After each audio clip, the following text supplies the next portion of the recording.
In this video, we're going to talk about the life cycle of clothing, and this is adapted from Let's Talk Science's Clothing for Climate resources.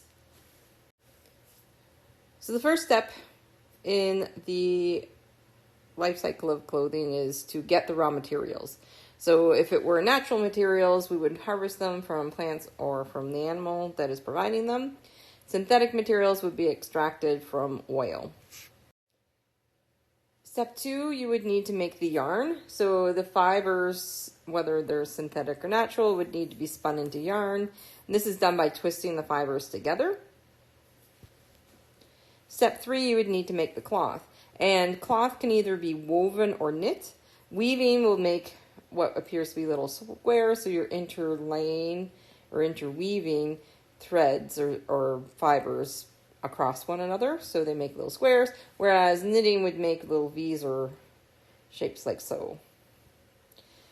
Woven things won't be as stretchy as knit things. Our next step would be to dye and finish the fabric. So it could be bleached if it's made out of fibers that have a color that we don't want, and then you can dye and print it to the desired color. In step 5, you would need to make the pattern. And the pattern needs to be made to plan out the finished product, depending on the size and so on, where you would need to make pleats to gather the material and so on. Step 6, you would make the garment.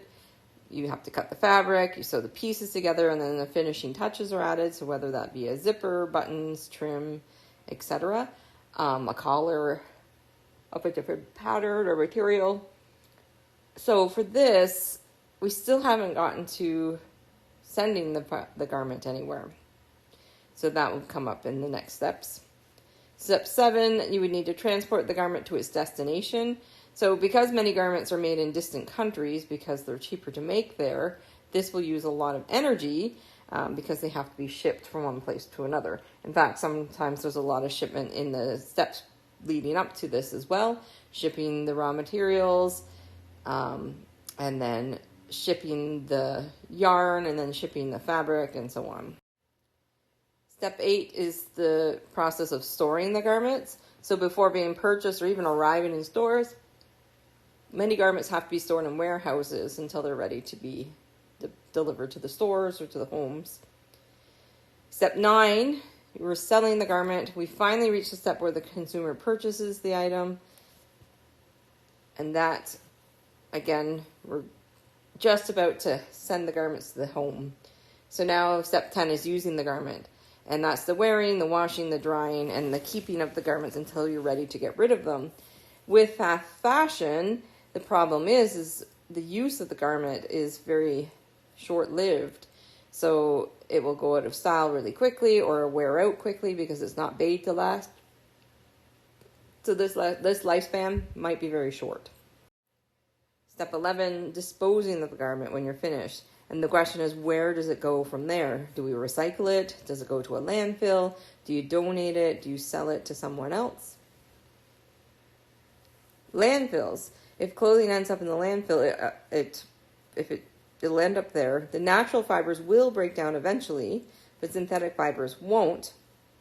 And some ways said in landfills is actually incinerated, which will increase greenhouse gases and sometimes release toxic chemicals.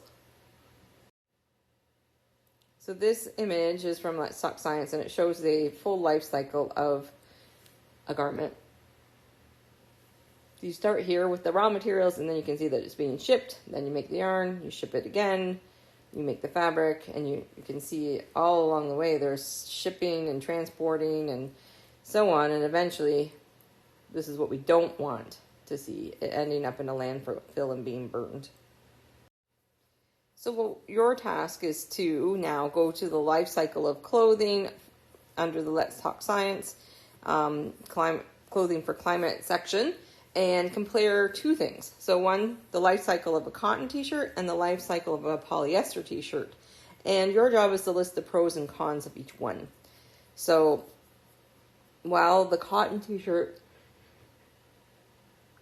is made out of natural fibers, you'll learn that cotton takes a lot of water and pesticides to grow a crop, So that's a problem. Even though it's natural and will break down, there's a lot of energy that's used to make the cotton in the first place. Polyester t-shirts are made simply out of petroleum or fossil fuels, and then you end up with fibers that don't break down. But you can also make polyester from recycled materials as well.